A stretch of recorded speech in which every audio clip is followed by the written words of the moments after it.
নমস্কার। এই ভিডিওতে আমরা বৃশ্চিক রাশির রাশিফল দেখব জুলাই মাস 2024। খুব ইম্পর্ট্যান্ট, প্রত্যেক মাসে ইম্পর্ট্যান্ট কিছু না কিছু থাকে। এই মাসে ইম্পর্ট্যান্ট হচ্ছে যে স্যাটার্ন শনি বকরি হয়ে গোচর করবে। জুন মাসে 30 তারিখ থেকে বকরি হয়ে গেছে, জুলাই মাসটা বকরি থাকবে এবং অ্যাকচুয়ালি বকরি থাকবে 15 নভেম্বর পর্যন্ত। তো এই জুলাই মাস থেকে আগামী 3-4 মাস কিন্তু শনিকে আমরা পাচ্ছি বকরি অবস্থায়। বৃশ্চিক রাশি হিসাবে যারা দেখছেন, বৃশ্চিক রাশি ক্ষেত্রে কিন্তু শনির ঢাইয়া চলছিল, সেই জন্য এটা ইম্পর্ট্যান্ট যে শনির ঢাইয়ার যে এফেক্ট বৃশ্চিক রাশি হিসাবে যারা দেখছেন তাদের শনির ঢাইয়ার এফেক্ট কিন্তু কিছুটা মিনিমাইজ হবে। এই জন্যই এটা খুব ইম্পর্ট্যান্ট হতে যাচ্ছে বৃশ্চিক রাশির ক্ষেত্রে জুলাই মাস থেকে আগামী নভেম্বর মাস পর্যন্ত। আগামী 1.5 বছর ধরে কম বেশি কিছুটা আপনাদের ফিলিং তো ছিল, কোনো কাজের পরিকল্পনা ঠিকঠাকভাবে করতে গেলে অনেক দেরি লেট হচ্ছিল, এগোচ্ছিল। বাড়ি সম্পর্কীয় আশেপাশের মাদারল্যান্ড সম্পর্কে, আপনার জমি ভূমি সম্পর্কীয় কাজকর্মে এক চান্সে হচ্ছিল না, ডিলে হয়ে যাচ্ছিল। এইসব ব্যাপারগুলো থেকে কিন্তু একটু রিলিফ পাবেন, কেননা শনি বকরি মানে ঠিক আগের ঘরের ফিচারে দিকটা একটু হাইলাইট করবে, ফলত 4th হাউসের যে ব্লকেজটা সেটা অনেকটা কমিয়ে আনবে। বিভিন্ন কারণের জন্য আপনার যে ইনার হ্যাপিনেস, যে ফ্রেন্ড সার্কেল থেকে কোঅপারেশন না পাওয়া যে ব্যাপারগুলো ছিল, সেই জায়গাগুলো কিন্তু অনেকটা ইমপ্রুভ করবে, পজিটিভ ইমপ্রুভ করবে। তো এই সময়টা থেকে, জুলাই মাস থেকে যদি আপনি ফালতু কাজে টাইম ইনভেস্ট না করে প্রোডাক্টিভ কাজের উপর ফোকাস রাখেন, তাহলে কিন্তু আপনার জন্য এটা অনেক বেনিফিশিয়াল ট্রানজিট হতে যাচ্ছে। আমরা রাশিফল আলোচনা করি মূলত গোচর ফলের উপরে। তো বাকি ট্রানজিটগুলো যদি বৃশ্চিক রাশির ক্ষেত্রে দেখি, 5th হাউসে রাহু গোচর করছে, 6th হাউসে স্বক্ষেত্রী হয়ে মঙ্গল ট্রানজিট করছে কবে? 12 তারিখ পর্যন্ত। 12 তারিখের পরে সপ্তমভাবে ট্রানজিট করবে, যেখানে বৃহস্পতি অলরেডি আছে, মে মাস থেকে 1 বছরের মতো থাকে, এবং এখানে গুরু মঙ্গল যোগ হবে। কেতু আছে আপনার 11th হাউসে। এছাড়া আপনার 10th হাউস লর্ড সূর্য অর্ধমাস পর্যন্ত 15 জুলাই পর্যন্ত কিন্তু থাকছে অষ্টমভাবে। এটা একটু নেগেটিভ থাকছে, আসছি আমরা এক এক করে ডিটেলসে। বুধ মার্কারি থাকছে নবমভাবে পুরো মাসটাই বলতে পারেন, 19 জুলাই পর্যন্ত, এরপরে আবার দশমভাবে চলে আসবে। এই ট্রানজিটটা শুভ। শুক্র আপনার 7th হাউস লর্ড শুক্র এবং 12th হাউস লর্ড শুক্র 7 তারিখ পর্যন্ত অষ্টমভাবে থাকছে, এরপরে নবমভাবে আসছে। তো এই হচ্ছে বাকি প্ল্যানেটগুলো ট্রানজিট। চলুন আপনার এক এক করে এক্সপ্লোর করি বাকি প্ল্যানেটদের গোচরের জন্য কি ইফেক্ট পড়তে চলেছে। শনির এফেক্টটা আমরা বললাম যে শনির ঢাইয়ার এফেক্টটা বৃশ্চিক রাশি হিসাবে যারা দেখছেন, লগ্ন হিসাবেও দেখতে পারেন, লগ্ন হিসাবেও কিন্তু ট্রানজিটটা অনেকটা এফেক্ট ফেলে। এবং অ্যাকচুয়ালি কোনো জাতক বা জাতিকার ক্ষেত্রে দুটো থেকে দেখা উচিত, লগ্ন থেকেও দেখা উচিত, রাশি থেকেও দেখা উচিত, এবং আপনার প্রিভিয়াস পাস্ট লাইফে কোনটা থেকে আপনার বেশি অ্যাক্টিভ বা ঘটনাগুলো ট্রানজিট ওয়াইজ মেলে, সেইটা আপনাকে দেখতে হবে। সেই হিসাবেই যদি আপনার রাশি হিসাবে বেশি ট্রানজিট অ্যাক্টিভ থাকে বা সেই রকম আগের কোনো ঘটনা এফেক্ট পড়েছে যদি বুঝতে পারেন, তাহলে বুঝবেন আপনার রাশিটা খুব অ্যাক্টিভ আছে। সিমিলারলি ভাইস ভার্সা লগ্ন হিসাবেও হতে পারে। তো শনি ট্রানজিটটা আমরা দেখলাম যে এই দিক থেকে আপনার যে ব্লকেজগুলো, আপনার মায়ের শরীর স্বাস্থ্য ধরুন খারাপ ছিল, বা মায়ের দিক থেকে একটা অসুবিধা ছিল, মাদারল্যান্ড নিয়ে বাইরে পড়েছিলেন, মায়ের মাদারল্যান্ডে ফিরে আসতে পারছিলেন না, আটকে ছিলেন, বা আপনার জমি ভূমি সংক্রান্ত বন্ধু বান্ধব, আপনার হ্যাপিনেসের জায়গা, বন্ধুভাব, এইখানে যে ব্লকেজগুলো ছিল, বা কাজকর্মে, এই রিলেটেড কাজকর্মে যে ডিলেগুলো ছিল, সেগুলোতে অনেকটা ইমপ্রুভমেন্ট হচ্ছে। এবং শুধু জুলাই মাসে নয়, আপ টু নভেম্বর পর্যন্ত। তো আপনি অনেকটা টাইম অ্যান্ড স্পেস পেয়ে গেলেন এই সংক্রান্ত কাজকর্মগুলো এগিয়ে নিয়ে যাওয়ার জন্য। জুপিটারের ট্রানজিটটা কিন্তু খুব শুভ ট্রানজিট চলছে বৃশ্চিক রাশি বা লগ্নের ক্ষেত্রে। সপ্তমভাবে বৃহস্পতির ট্রানজিটটা এক কথায় দুর্দান্ত। এবং যারা বিবাহযোগ্য জাতক জাতিকা আছেন, তাদের এই গোচরটা বলছে যে এই সময় এই ব্যাপারটার দিকে একটু ফোকাস রেখে এই ব্যাপারটা ফাইনাল করো। এই সময় যদি করেন, করবে হয়তো। যদি খুব অশুভ দশার মধ্যে দিয়ে না যান যারা দেখছেন এই ভিডিওটা, তাদের ক্ষেত্রে সেক্ষেত্রে এই দিকটাতে আপনাকে ফোকাস করাবে এবং সাকসেসও পাওয়া যাবে, সাকসেস রেটটাও ভালো হবে। এবং বৃশ্চিক রাশির ক্ষেত্রে যেহেতু পঞ্চমপতি বৃহস্পতি, 5th হাউস লর্ড বৃহস্পতি সপ্তমে ট্রানজিট করছে, যারা অলরেডি রিলেশনশিপে আছেন, লাভ অ্যাফেয়ার্সে আছেন, তাদের ক্ষেত্রে এটা ম্যাচিওর করতে পারে, মানে পরিণতির দিকে বিবাহ করে পরিণতি আনবে, এরকম ব্যাপারটা দেখাচ্ছে। ওভারঅল এই ট্রানজিটটা, বৃহস্পতির এই ট্রানজিটটা ওভারঅল গ্রোথ কি, positive growth and positive change করবে। এছাড়া অ্যাব্রডেও যদি কিছু করতে চান সেক্ষেত্রেও এটা দুর্দান্তভাবে হেল্পফুল। এবং বৃহস্পতি সপ্তমভাবে ট্রানজিটটা actually all alliances and partnerships, যা কিছু করবেন, বিজনেস হতে পারে বা যা কিছু আপনি অ্যালায়েন্স বা পার্টনারশিপস করবেন, that will tend to work in a positive fashion. সব কিছুর এই এই এই পার্টনারশিপ অ্যালায়েন্সগুলো একটা পজিটিভ ফ্যাশনে আপনাকে নিয়ে যাবে। তো এটা খুব শুভ ট্রানজিট বৃহস্পতির। কিন্তু এই মাসে আসছি আমি এক এক করে। এছাড়া বৃহস্পতির আগে বলে নিই সপ্তমভাবে বৃহস্পতি থাকার জন্য কী কী পজিটিভ।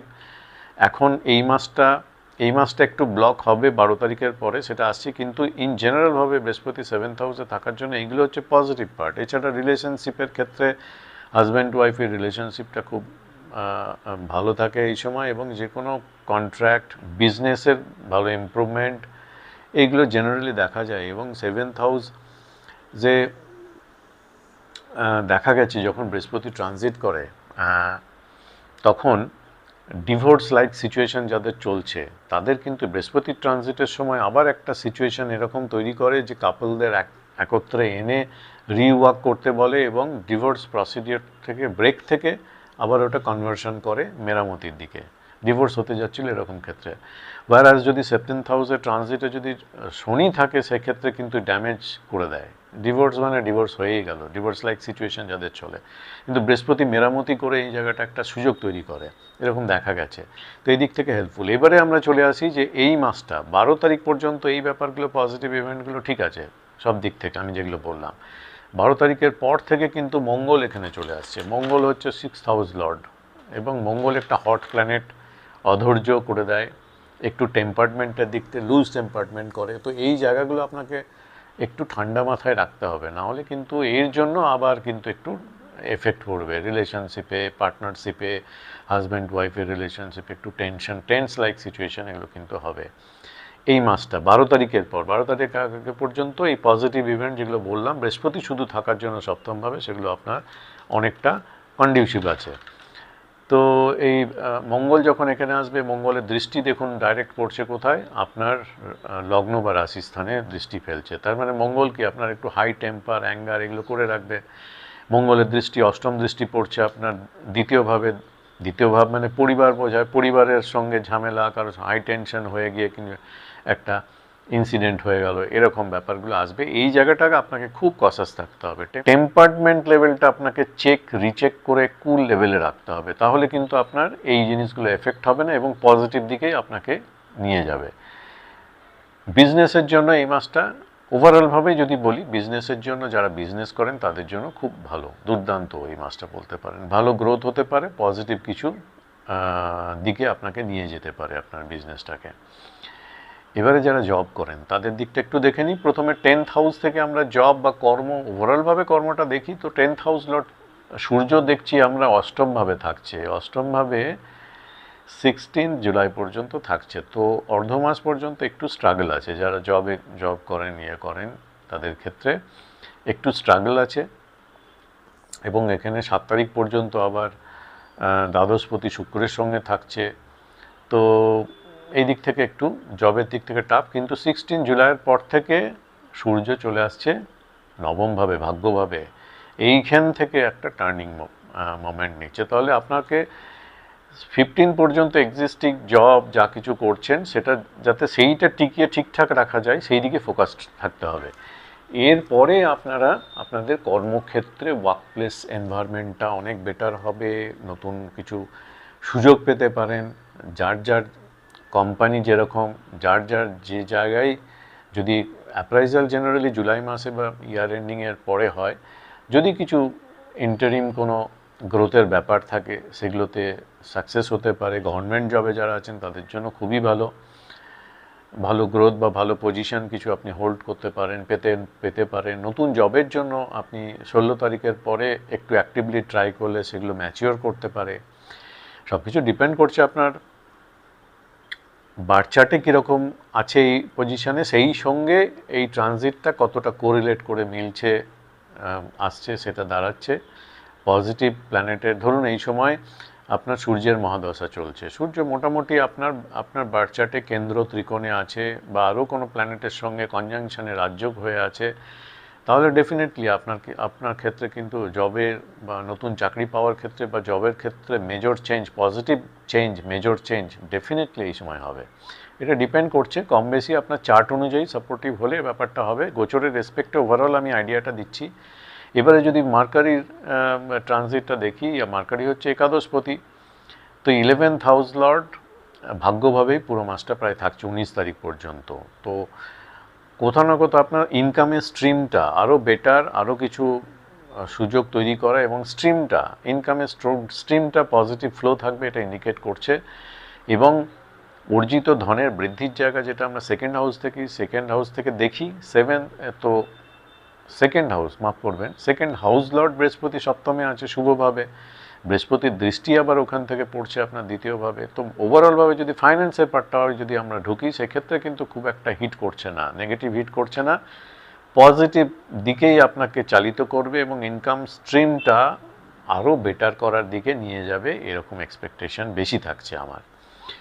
ট্রানজিট তো তাই বলছে। তো এই দিক থেকে এটাও, ফাইন্যান্সের দিকটাও আপনারা অনেক স্টেবল স্ট্রং থাকবেন। জবের দিকটা বললাম, বিজনেসের দিকটা বললাম, রিলেশনশিপের দিকটা বললাম। যারা রোম্যান্স বা এইসব, যারা টিনেজার ধরুন বা যারা আছেন, সেই ক্ষেত্রে কিন্তু একটু আপ ডাউন টানাপোড়েন কিন্তু থাকবে। কারণটা হচ্ছে যে রাহুর ট্রানজিটটা কিন্তু নেগেটিভ আছে 5th হাউসে। এমনি ইন জেনারেলভাবে বলছি, কেননা আবার 5th হাউসটা 12 তারিখ পর্যন্ত পাপকর্তারিতে থাকছে। একদিকে থাকছে মঙ্গল আর একদিকে থাকছে শনি, দুটোই ম্যালিফিক প্ল্যানেটের মধ্যেখানে 5th হাউস থাকছে এবং সেখানে আবার একটা পাপগ্রহ রাহু থাকছে। তো এই জায়গাটা খুব ক্যাওটিক হয়ে আছে। 5th হাউসে ইন জেনারেল রাহু থাকলে কি হয়, চাইল্ড বার্থের জন্য কিন্তু প্রবলেম তৈরি করে। বারবার ধরুন অ্যাবর্শন হয়ে যাওয়া বা মিসক্যারেজ হয়ে যাওয়া, এই ধরনের, বা প্রেগনেন্সি গেটিং কমপ্লিকেটেড হয়ে যায়। এই সময় প্রেগনেন্সিটা কমপ্লিকেটেড হয়ে যায় ইন জেনারেলভাবে দেখা গেছে অনেক ক্ষেত্রে। তো এই একটা প্রবলেম কিন্তু থাকে যাদের। আবার এটা পজিটিভভাবে দেখলে দেখা গেছে যে যাদের বাচ্চার হওয়ার নয়, অনেক ট্রিটমেন্ট করিয়েছেন, অনেক কিছু করেইছেন এবং হওয়ার আর নয়, তাদের ক্ষেত্রে এই সময়টা কিভাবে হেল্প করতে পারে, সম্ভাবনা তৈরি করে যে যারা অ্যাডপশন নিচ্ছেন কোথাও, কোনো জায়গা থেকে বেবি অ্যাডপশন করার পরিকল্পনা ছিল, এই সময় কিন্তু বেবি অ্যাডপশনের জন্য ম্যাচিওর করতে পারে এইভাবে পজিটিভভাবে। রাহু 5th হাউস মানে হচ্ছে খুব ইম্পর্টেন্ট জায়গা, পূর্ব জন্মের পুণ্যর জায়গা। হ্যাঁ, তো এইখানে ইনটিউশন, আপনার ইন্টেলেকচুয়াল এই ব্যাপারগুলো 5th হাউসের সঙ্গে রিলেটেড। 5th হাউসে রাহু থাকার জন্য আপনার ইনটিউশন লেভেল কিন্তু খুব হাই করে দেবে, খুব হাই লেভেলে ইনটিউশন থাকবে আপনার।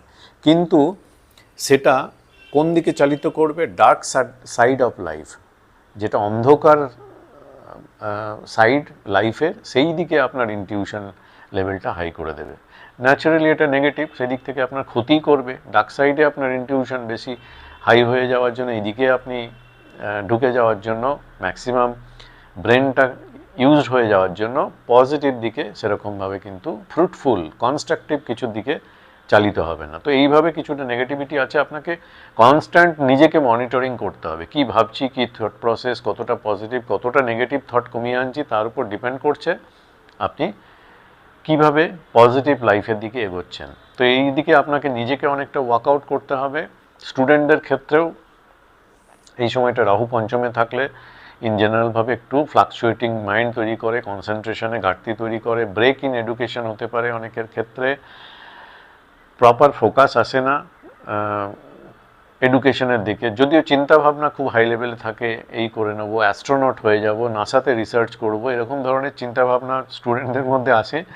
কিন্তু দেখা গেছে যে এগুলো কিন্তু কনসেন্ট্রেশনের সময় কিন্তু ঘাটতি তৈরি হয়ে যায়। ঠিকঠাক না করতে পারার জন্য একটু এডুকেশনে ব্রেক হয়। এবং আমি দেখেছি অনেক কনসালটেন্সি থ্রু দিয়ে অনেকের চার্ট থেকে দেখেছি, যারা টিনেজার আছে এই সময়, অনেক সময় দেখা যায় খুব ভালো স্টুডেন্ট, ভালো রেজাল্ট করতো, ঠিক এই সময়টা গিয়ে এই ট্রানজিটের সময় দেখা গেল কোনো লাভ অ্যাফেয়ার্সে জড়িয়ে গেল এবং পড়াশোনার দিক থেকে মাইন্ডটা একদম অন্যদিকে চলে গেল। ভালো স্টুডেন্ট ভালো স্কোর করতো, সেই স্টুডেন্ট নেগেটিভ দিকে এবং পড়াশোনায় ফোকাস হারিয়ে গেল মার্কসের দিকে এবং ওভারঅল কেরিয়ারের যে পারফরমেন্স, এডুকেশনাল পারফরমেন্সে এফেক্ট পড়লো, এরকম দেখা গেছে। তো এই দিকটা একটু ব্যাপার আছে রাহু নেগেটিভ ইমপ্রেশনের জন্য, এবং একটু ওভারঅলভাবে এইগুলো নেগেটিভ আসার জন্য ফেস করতে করতে একটা ডিপ্রেশনের লেভেলে একটু নিয়ে যেতে পারে। তো এই দিকটা একটু নজর দেওয়া দরকার আছে। কিন্তু এই মাসের কথা যখন বলছি, এদিকে দেখুন বৃহস্পতির অ্যাসপেক্ট থাকছে আপনার লগ্ন রাশিতে। টেম্পারমেন্টের জায়গাটা যদি কন্ট্রোল করেন, বৃহস্পতি প্রোটেকশন দেয়। বৃহস্পতি এমন একটা প্ল্যানেট যে প্ল্যানেটটা ড্যামেজ কন্ট্রোল করে সব দিক থেকে। তো বৃহস্পতির দৃষ্টি থাকছে, অত চিন্তা করার দরকার নেই, ভাবার দরকার নেই, পজিটিভ ওয়েতে হয়তো নিয়ে যাবে। কেতু একাদশভাবে থাকছে বৃশ্চিক রাশির ক্ষেত্রে, এটা ইন্ডিকেট করছে যারা ম্যাচিওর লোক তাদের ক্ষেত্রে ইনকামের একটু ডিক্রিজ করে, ইনকামটার লেভেলটা আপনার স্যাটিসফ্যাক্টরি করতে দেয় না। একটু যতই ইনকাম করুন মনে হবে যেন আমার এটা একটু এর থেকে ভালো ইনকাম হতো, আমি সেই জায়গাটা রিচ করতে পারলাম না, এরকমভাবে একটু হিট করতে পারে। একটু জ্বর বা একটু গরম লাগা এই ধরনের একটু ফিলিং আপনার হতে পারে এই মাসে। আদারওয়াইজ কিন্তু হেলথের দিক থেকে খুব বড় মেজর ইম্প্যাক্টেড হবেন সেরকম কিন্তু দেখা যাচ্ছে না। তো ওভারঅলভাবে বৃশ্চিক রাশির ক্ষেত্রে এরকম একটা আইডিয়া পাওয়া যাচ্ছে। এই ভিডিওটা আপনাকে একটা আইডিয়া দিতে হেল্প করতে পারে। এটার তো জেনারেল ডিসকাশন, কীভাবে আপনি জুলাই মাসটা কীভাবে প্ল্যানিং করবেন, কোন দিকে ফোকাস রাখবেন, কীভাবে আপনার কাজগুলো প্রায়োরিটাইজ করবেন, কোন কাজে, তার একটা আইডিয়া পেতে পারেন। যদি ভিডিওটা ভালো লাগে একটা লাইক অবশ্যই করবেন, যারা নতুন দেখছেন সাবস্ক্রাইব করুন, তাহলে প্রতি মাসে এইগুলো দেখতে পারবেন। খুব শীঘ্রই আমি রেস্ট অফ ইয়ারের রাশিফল, প্রেডিকশানের রাশিফল আমি আনতে চলেছি। সাবস্ক্রাইব করে রাখলে আপনি নোটিফিকেশান পাবেন।